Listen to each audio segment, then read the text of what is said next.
Olá pessoal, bem-vindos ao canal Antônio Vieira. Vamos prosseguir essa nossa aula 21, que trata das noções de operação ferroviária, e nessa parte 3 continuaremos o estudo já considerando a parte 2 dada, né? As referências e créditos da aula 21 prosseguem os mesmos, né? E temos aqui, recordando o propósito geral da aula 21, que é verificar o movimento do trem, se esse movimento está garantido nos trechos críticos, nesta fase de estudo preliminar do traçado. E os propósitos específicos desta aula 21, parte 3, são: o primeiro, acrescentar mais alguns conceitos básicos para manter o movimento de um trem. E o segundo é verificar o propósito geral da aula 21, uma vez que já estamos nos aproximando do final da aula. Alguns conceitos adicionais que queremos dar, já nos referimos na parte 2, é a questão da aderência, na fórmula empírica da aderência, né? Nós temos aqui o coeficiente de aderência, como eu falei a vocês, ele é inversamente proporcional à velocidade. Quanto maior a velocidade do veículo, menor será o coeficiente de aderência entre as rodas e o pavimento, as rodas do trem e os trilhos. E esse F0 aqui é um coeficiente de aderência para baixa velocidade, velocidades menores do que 20 km por hora. A velocidade aqui entra em km por hora e é uma fórmula empírica, o F sai adimensional. Chamamos de novo aquela curva característica da locomotiva, né? Para vermos essa força tratora em função da potência. Vamos considerar aqui a potência em cavalo-vapor e velocidade em km por hora e ter a resposta da força tratora em quilogramas-força. O rendimento considerado aqui será de 80%. Então, como já falamos nas aulas anteriores, para um valor constante da potência, a relação entre a força tratora e a velocidade é essa hipérbole equilátera. Agora vamos introduzir mais um conceito muito importante aqui no movimento dos trens, é o conceito de velocidade de equilíbrio. Nós sabemos que as resistências ao movimento de um trem variam em função da geometria da via, a sua rampa e a curva, e da velocidade do trem. A velocidade de equilíbrio é aquela que ocorre quando a força tratora P iguala a resistência total ao movimento. Com essa velocidade de equilíbrio, não há aceleração, ou seja, o movimento se dá com velocidade constante.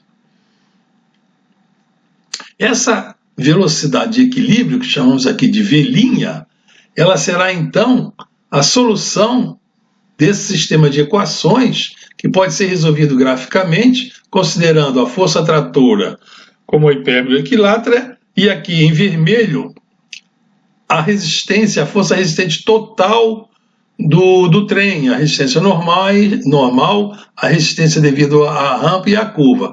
Isso aqui, por exemplo, é feito para a ferrovia 1, e para esse exemplo que vamos ver para a ferrovia 1, seria feito para ferrovia 2, ferrovia 3, e a mesma coisa analogamente, fazendo um paralelo para as rodovias 1, 2 e 3, como o DENIT preconiza que se faça um estudo de 3 alternativas para cada modalidade. Essa resistência aqui, ET, é a resistência total no trecho considerado. Aqui temos nominalmente, né, essa equação de equilíbrio. A força tratora total vai ser a soma das resistências devidas à locomotiva com as resistências devidas aos vagões. A sua equação, então, natural seria essa. Temos aqui a força tratora de uma locomotiva multiplicada pelo número de locomotivas. Teremos então aqui a força tratora total. E as resistências seriam então as resistências aqui devido à locomotiva, resistência normal, resistência de curva, resistência de rampa, pelo número de locomotivas multiplicado pela potência de uma locomotiva. Analogamente, as forças resistentes do vagão teriam essas resistências unitárias, a normal, a da curva e a rampa, e a devida à rampa. Aqui o peso de um vagão e multiplicado pelo número de vagões. O nosso trecho crítico, vamos imaginar que seja assim, né? Nós já vamos estudando lá desde as primeiras aulas de estudo de viabilidade técnica, econômica e ambiental, presumimos que já tenhamos esses trechos críticos traçados em planta e perfil, e vamos escolher então um trecho crítico, o trecho crítico lá da estrada. Em planta, teremos uma coisa esquemática assim, o traçado vem aqui em reta, né, em tangente, em perfil ele estará em nível. Depois, em planta, haverá um trecho em curva, mas aqui no perfil ele ainda está em nível, um trecho de curva em nível. Depois, lá em planta, temos então a curva continuando, e nessa parte aqui temos então uma curva já em rampa, já está em aclive. E nos outros trechos a mesma coisa, aqui no perfil mostra-se isso. Então o trecho crítico realmente é esse pedaço aqui, ele é o trecho crítico, que nós temos aqui a resistência normal, a resistência devida à curva e a resistência devida à rampa. Então é para esse trecho crítico que nós vamos voltar a nossa atenção. Se nós garantirmos o movimento do trem aqui, todos os demais trechos estarão com ele garantido. Conhecendo-se a carga a transportar em cada viagem, nós podemos formar um trem, né? Vamos ver um exemplo. Vamos imaginar que nós temos um fluxo anual de minério de 1.920.000 toneladas. Durante o ano, essa mina produz esse total de minério que terá que ser escoado para o porto, por exemplo, ou para uma siderúrgica. O transporte será realizado durante 300 dias no ano, considerando os outros 60 dias como sendo feriados, domingos, fim de semana e alguns dias para manutenção da estrada e das locomotivas. Então, isto significa que essa carga total aqui em 360 dias nos dá um fluxo diário de 6.400 toneladas. A quantidade de vagões de 80 toneladas de capacidade cada um será então 80 vagões, né? 80 vezes 80, 6.400 toneladas por dia. Vamos considerar aqui, no caso, um trem formado por 2 locomotivas com 40 vagões. Podíamos considerar o trem com uma locomotiva e 80 vagões. Vamos considerar aqui, uma primeira tentativa, 2 locomotivas com 40 vagões. Quer dizer, 2 trens desse fariam esse transporte diário. E vamos acrescentar que nós estamos considerando que na ferrovia, nesse transporte de minério, foi obedecida a norma do DENIT e a rampa máxima compensada foi adotada. Então vamos fazer o seguinte, queremos saber qual é o valor da rampa mais forte que o trecho crítico poderá ter, né? Com esses dados do fluxo e do trem, temos a força resistente, a força tratora, qual será a rampa mais inclinada que o trem poderá vencer nesse movimento? A força tratora de cada locomotiva nós vamos considerar que esteja numa velocidade de 15 km por hora, né? É onde ela tem o torque máximo. E a potência de uma locomotiva, dada pelo fabricante, em termos já de potência efetiva, é de 2.000 HP, considerando já o rendimento dela de 80%. Então, a força tratora, com essa potência efetiva e com essa velocidade de 15 km por hora, será 36.432 kg-força. Então nós levantamos uma questão aqui. O maquinista poderá acionar essa locomotiva com essa potência, com essa força? Poderá levar essa força de 3.432 kg-força? Será que é possível? Vamos ver a limitação da força tratora pela aderência. Considerando o coeficiente de aderência de 0,2, o peso aderente dessa locomotiva ela tem 6 eixos, sendo 4 tratores. O peso aderente, que é aquele sobre o peso que incide sobre os eixos tratores, é de 100 toneladas.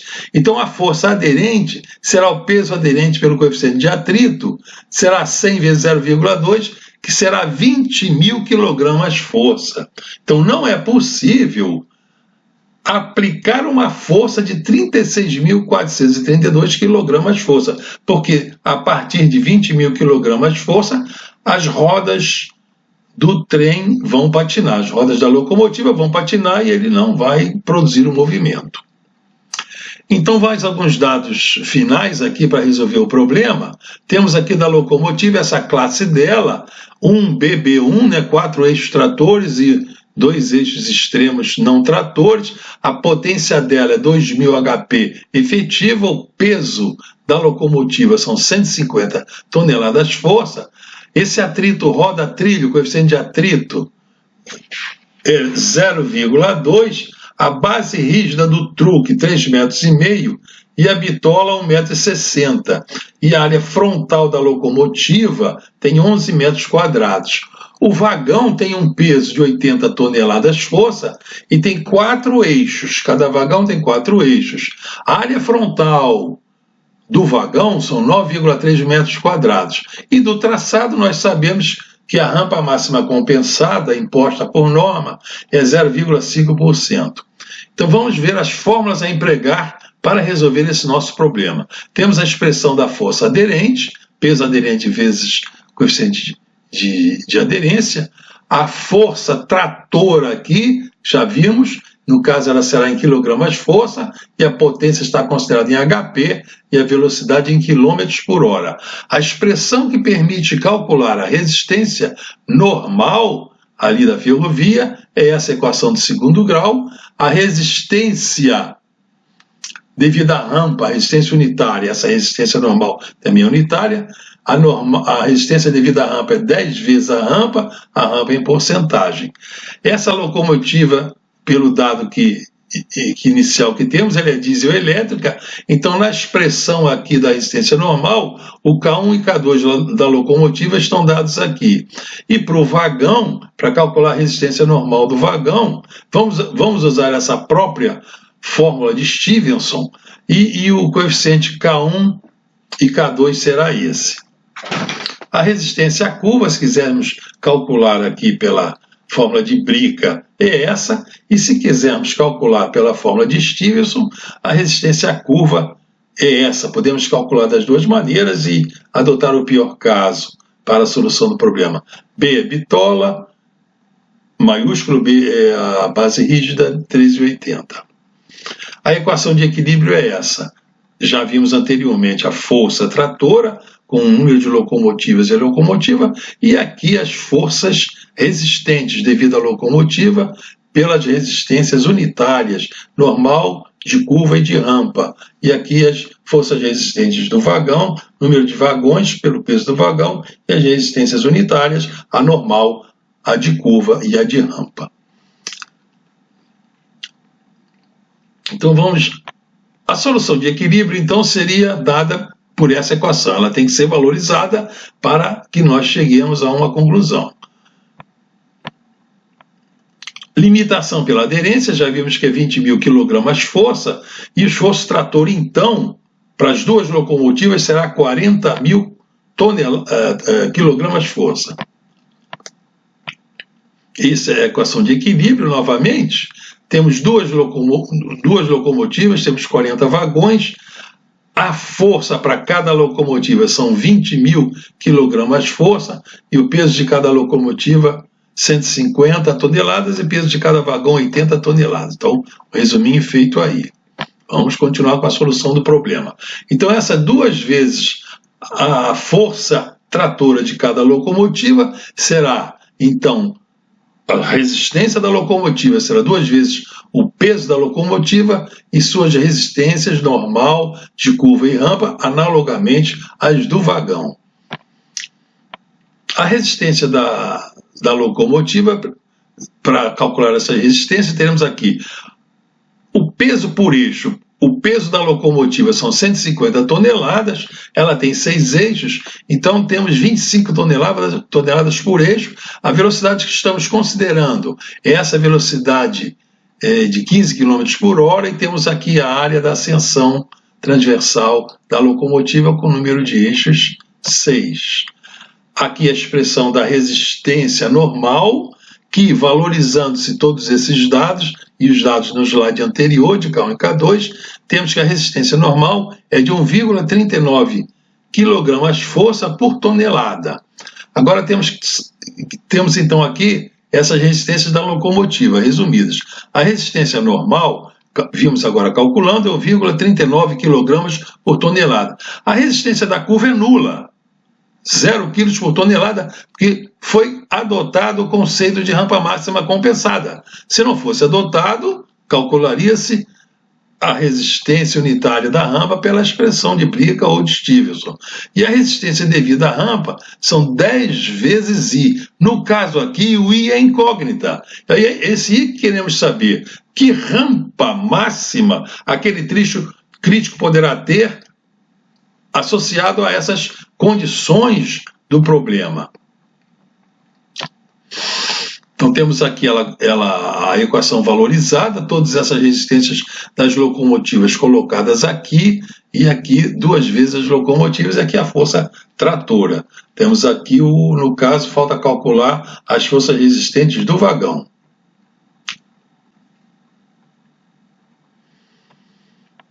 As forças resistentes do vagão, valorizando aquela fórmula da resistência normal, vai dar 1,54 kgfm por tonelada. A resistência à curva é nula, né, porque tem a rampa máxima compensada, e a resistência devida à rampa, como já falamos, é 10I, sendo I a incógnita deste problema. Nós temos então aqui, valorizando essa equação em que temos aqui a força tratora total, aqui a resistência devida às locomotivas, a resistência dos vagões, já com seus valores colocados aqui. Então reparem que nós chegamos a uma equação em que a única incógnita é o I. Então, resolvendo essa equação para I, nós ficamos com 1%. Então, a rampa máxima compensada ali que colocamos é 0,5%. E o trecho crítico poderia ter até 1% que não comprometeria o movimento. Nas conclusões, vamos tecer mais considerações sobre isso. Então, nessa aula 21, na parte 4, nós vamos tratar dessas conclusões. Então, senhores, se estão gostando das aulas, vocês recomendem-as para seus alunos, né? O meu compromisso com vocês é melhorar esse processo de ensino-aprendizagem, é colaborar, né, com o processo de ensino-aprendizagem para que a formação de vocês, topógrafos e agrimensores, engenheiros civis, e cartógrafos e agrimensores, fique uma formação sólida. Então, até a próxima aula, pessoal.